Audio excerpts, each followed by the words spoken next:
আসসালামু আলাইকুম। আজকে আমরা শিখব গ্রেশামের মুদ্রাবিধি। নিকৃষ্ট মুদ্রা কিভাবে উৎকৃষ্ট মুদ্রাকে বাজার থেকে বিতাড়িত করে।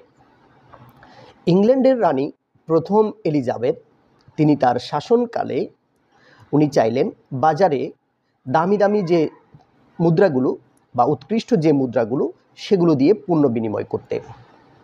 এই কারণে তিনি কি করলেন, নিকৃষ্ট মুদ্রার সাথে সাথে তিনি উৎকৃষ্ট মুদ্রাগুলো বাজারে কি করলেন, ছাড়লেন। তো একটা নির্দিষ্ট সময় পরে দেখা গেল বাজারে উৎকৃষ্ট মুদ্রাগুলো বাজার থেকে হারিয়ে যাচ্ছে, বিতাড়িত হচ্ছে, নিকৃষ্ট মুদ্রাগুলো দিয়ে পণ্য বিনিময় হচ্ছে। তো এটার কারণ তিনি কোনোভাবে খুঁজে পাচ্ছিলেন না।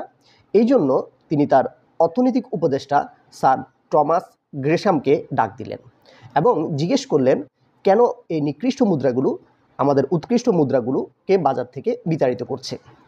তো এটার কারণ খুঁজতে গিয়ে তিনি খুঁজে পেলেন বাজারে যদি সমমূল্যের দুটি মুদ্রা উৎকৃষ্ট এবং নিকৃষ্ট মুদ্রা থাকে সেক্ষেত্রে মানুষ উৎকৃষ্ট মুদ্রাগুলোকে মানুষ ব্যবহারের জন্য রেখে দেয়, সেটা দিয়ে আর পণ্য বিনিময় করে না, কারণ এগুলো ব্যবহারিক যে মূল্য সেটা খুবই বেশি।